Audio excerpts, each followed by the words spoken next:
இன்றைய நிகழ்வுகள் நிகழ்ச்சியில் பள்ளி மற்றும் கல்லூரி தேர்வின் தோல்வியாலும் காதல் தோல்வியாலும் மாணவர்கள் தற்கொலை செய்து கொள்வதன் பின்னணியை பற்றி காண இருக்கின்றோம்.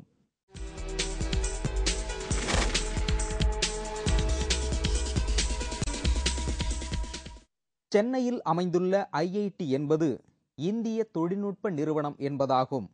இது இந்திய அரசின் தேசிய முக்கியத்துவம் வாய்ந்த நிறுவனமாகும். சென்னையில் உள்ள IIT முன்னாள் மேற்கு ஜெர்மனி அரசாங்க தொழில்நுட்ப மற்றும் நிதி உதவியுடன் 1959 தொடங்கப்பட்டது. இந்திய தொழில்நுட்ப கழகம் மத்தியில் 3வது பொறியியல் மற்றும் தொழில்நுட்ப கல்வி மற்றும் ஆராய்ச்சி வசதிகளை வழங்க பாராளுமன்ற ஒரு சட்டம் மூலம் இந்திய அரசால் நிறுவப்பட்டது. சென்னையில் உள்ள IIT தேசிய பூங்கா பகுதியில் 620 ஏக்கர் வளாகத்தில் இது அமைந்துள்ளது. இதில் கிட்டத்தட்ட 360 ஆசிரியர்கள், 6000 மாணவர்கள் மற்றும் 1250 நிர்வாக மற்றும் துணை பணியாளர்கள் உள்ளனர். சென்னையில் உள்ள IITயில் 11 பொறியியல் துறைகள் உள்ளன. விண்வெளி பொறியியல், செயலாக்க விசையியல், உயிரி தொழில்நுட்பம், ரசாயன பொறியியல், குடிமுறை பொறியியல், கணினி அறிவியல் மற்றும் பொறியியல், மின் பொறியியல், பொறியியல் வடிவமைப்பு, இயந்திர பொறியியல், உலோகவியல் மற்றும் மூலப்பொருள்கள் பொறியியல், கடல் பொறியியல். இதர 5 துறைகள் வேதியியல், கணிதம், இயற்பியல், மனிதநேயம் மற்றும் சமூக அறிவியல், மேலாண்மை ஆய்வுகள் ஆகியவை உள்ளன. சென்னை IIT பொறியியல், அறிவியல், மனிதநேயம் மற்றும் மேலாண்மை 15 துறைகளிலும் இளங்கலை, முதுகலை மற்றும் ஆராய்ச்சி பட்டப்படிப்பும் வழங்குகின்றது. இந்த நிறுவனம் கிட்டத்தட்ட 100 ஆய்வகங்களை கொண்டு பொறியியல் மற்றும் தூய அறிவியல் துறைகளிலும் 15 கல்வித் துறைகள் மற்றும் மேம்பட்ட ஆராய்ச்சி மையங்கள் உள்ளன. கல்வி காலண்டர் செமஸ்டர் முறையில் தேர்வுகள் ஏற்பாடு செய்யப்படுகிறது. ஒவ்வொரு அரையிறுதியிலும் ஆங்கிலம் பயிற்று 70 நாட்கள் குறைந்தபட்சம் வழங்கப்படுகிறது. மாணவர்கள் செமஸ்டர் முழுவதும் ஒரு தொடர்ச்சியான அடிப்படையில் மதிப்பிடப்படுகின்றனர். தரவரிசையில் சென்னை IIT நிறுவனம் உலக அளவில் 281வது இடத்திலும், ஆசிய அளவில் 43வது இடத்திலும், இந்திய அளவில் 4வது இடத்திலும் உள்ளது. IITயில் ஆண்டு விழா உலக தரத்திற்கு நிகராக கொண்டாடப்படுகிறது. இதில் கருத்துக்களம் சிம்போசியம், அறிவு பட்டறைகள், வீடியோ மாநாடுகள், விரிவுரைகள் மற்றும் தொழில்நுட்ப கண்காட்சிகள் அடங்கும். போட்டி நடவடிக்கைகள், வடிவமைப்பு நிகழ்ச்சிகள், உருவாக்கப்படுதல், வினாடி வினா, ரோபாட்டிக்ஸ் மற்றும் கலை நிகழ்ச்சிகள் என நிறுவனமே களை கட்டும். சென்ற வாரம் நாடு முழுவதும் IITயில் உள்ள 10,000 இடங்களுக்கான பொது நுழைவுத் தேர்வு நடந்தது. தேர்வு எழுதிய 5,80,000 பேரில் அதிக அளவில் மாணவியரே பங்கேற்றனர். இதன் மூலம் ஒரு இடத்தை பிடிக்க 58 பேர் போட்டி போடுகின்றனர். சென்னை, மும்பை, டெல்லி உள்பட நாடு முழுவதிலும் உள்ள 15 இந்திய தொழில்நுட்ப கழகங்களில் சேருவதற்கான பொது நுழைவுத் தேர்வுகள் சென்ற வாரம் நடந்தது. நாடு முழுவதும் 1067 மையங்களில் நடந்த இந்த தேர்வை 5,80,000 மாணவ மாணவியர் எழுதினார்கள். தமிழகத்தில் சென்னை, திருச்சி, மதுரை, நெல்லை, கோவை, சேலம் உள்ளிட்ட நகரங்களில் உள்ள 20 மையங்களில் தேர்வு நடந்தது. சென்னையில் 6 மையங்களில் நடந்த இந்த தேர்வில் 78,000 மாணவர்கள் பங்கேற்றனர். கடந்த ஆண்டை விட 13,000 மாணவர்கள் கூடுதலாக எழுதினார்கள். காலை 10 மணிக்கு துவங்கும் தேர்விற்காக அதிகாலையிலேயே தேர்வு மையங்களில் மாணவ மாணவியர் தங்கள் பெற்றோருடன் குவிந்தனர். தேர்வில் இயற்பியல், வேதியியல், கணிதம் ஆகிய பாடங்களில் இருந்து கேள்விகள் கேட்கப்பட்டன. IITயில் கல்வி கற்கும் மாணவியரின் எண்ணிக்கையை அதிகரிக்கும் பொருட்டு ஆன்லைன் மூலம் விண்ணப்பிக்கும் மாணவியர்களின் விண்ணப்ப கட்டணத்தை ரத்து செய்து மத்திய மனிதவள மேம்பாட்டு அமைச்சகம் அறிவித்தது. இந்த அறிவிப்பால் இந்த தேர்வில் அதிக அளவில் மாணவியர்கள் பங்கேற்றனர். அதே நேரத்தில் மாணவர்களுக்கு விண்ணப்ப கட்டணமாக 1,800 ரூபாய் வழங்கப்பட்டது என்பது குறிப்பிடத்தக்கது.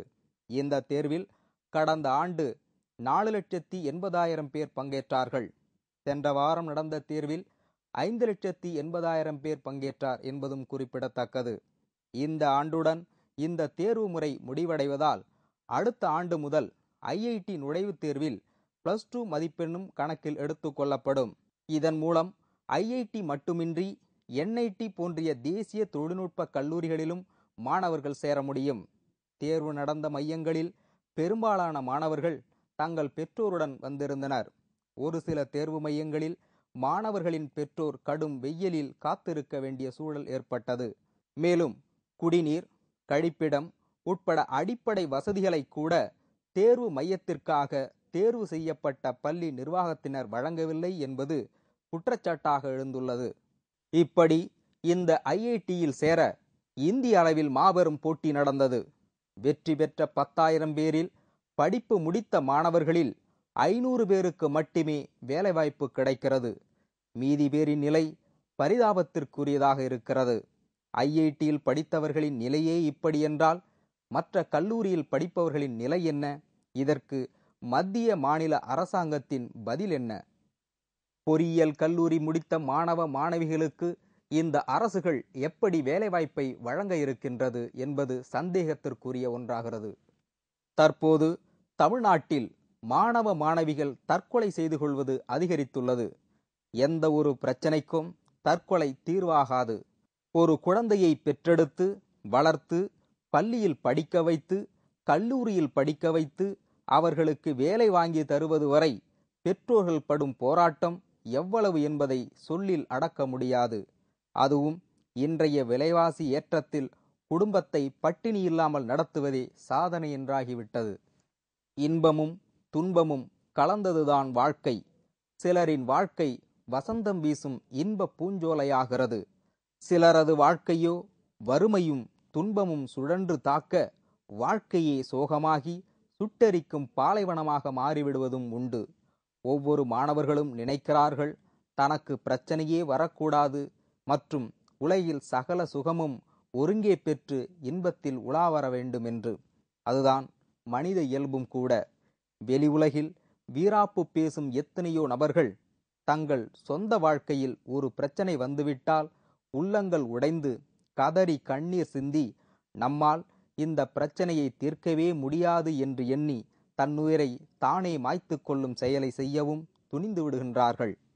பல லட்சம் மனித உயிர்களை கொன்று குவித்த கொடுங்கோலன் ஹிட்லர் கூட இறுதியில் தோல்வியை தாங்க முடியாமல் மனமுடைந்து தன்னைத்தானே சுட்டு கொன்று தற்கொலை செய்து கொண்டதாக சரித்திரம் நமக்கு உணர்த்துகிறது.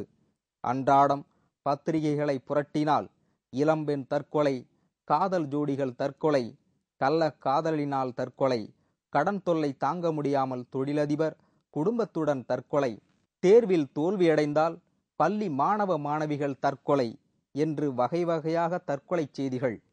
ஏழை பணக்காரர், ஆண் பெண், சிறியவர் பெரியவர் என்ற பேதமின்றி தற்கொலை நடப்பதை தினமும் காண முடிகிறது. இந்திய சுகாதார நிறுவனம் நடத்திய புள்ளி விவரத்தின்படி இந்தியாவில் மட்டும் ஒவ்வொரு 6 நிமிடங்களுக்கும் ஒரு தற்கொலை இறப்பு நிகழ்கிறது. அதாவது ஒரு நாளைக்கு சராசரியாக 240 இறப்பு தற்கொலையாய் நிகழ்கிறது. இந்தியாவிலேயே அதிகமாக தற்கொலை செய்து கொள்ளும் பட்டியலில் கேரளா முதலிடத்தில் உள்ளது. தற்கொலை எண்ணிக்கையில் இந்தியாவின் பங்கு 10ல் 1 பங்கு ஆகும். இது இந்தியாவில் மட்டுமல்ல, உலகெங்கிலும் இந்த தற்கொலை இறப்புகள் விலைவாசி போல் ஏறிக்கொண்டேதான் போகின்றது. ஏன் இந்த கோழைத்தனம்? உயிரை மாய்த்து கொண்டால் பிரச்சனை தீர்ந்துவிடுமா? மாணவர்கள் நினைக்கிறார்கள் பிரச்சனைகள் தனக்கு மட்டும்தான் வருகிறது, உலகிலேயே யாருக்கும் வராத தர்ம சங்கடம் ஏன் தனது வாழ்க்கையில் வந்துவிட்டது என்று மனமுடைந்துதான் இத்தகைய முடிவை எடுக்கிறார்கள். பிரச்சனைக்கு தீர்வு தற்கொலைதான் என்றால் இன்று உலகில் ஒருவருமே உயிர் வாழ முடியாது. ஒவ்வொருவர் வாழ்விலும் ஏதாவது ஒரு பிரச்சனை இருந்து கொண்டுதான் இருக்கிறது. ஏழைக்கு பணப்பிரச்சனை என்றால் பணக்காரர்களுக்கு உடல் பிரச்சனை, சிலருக்கு பெற்ற பிள்ளைகளால் பிரச்சனை என்றால் சிலருக்கு குழந்தையை பெற்றெடுப்பதில் பிரச்சனை. இவ்வாறாக ஒவ்வொரு மனிதனும் ஒவ்வொரு பிரச்சனைகளுக்கும் கஷ்டங்களுக்கும் உட்பட்டவனாகவே இருக்கின்றான். இன்னும் சோகங்களையும் கஷ்டங்களையும் ஏக்கங்களையும் ஆசைகளையும் மனதில் தேக்கி வைத்து கொண்டு உதட்டில் புன்னகை சிந்தும் எத்தனையோ மனிதர்கள் இருக்கத்தான் செய்கிறார்கள். ஆக பிரச்சனை என்பது தற்கொலை செய்பவருக்கு மட்டுமல்ல, ஊர் முழுவதும், நாடு முழுவதும், ஏன் உலகம் முழுவதும் இருந்து கொண்டுதான் இருக்கிறது. தற்கொலைதான் பிரச்சனைக்கு தீர்வு என்றால் உலகில் இந்நேரம் எல்லோருமே தற்கொலை செய்து கொண்டுதான் இருப்பார்கள்.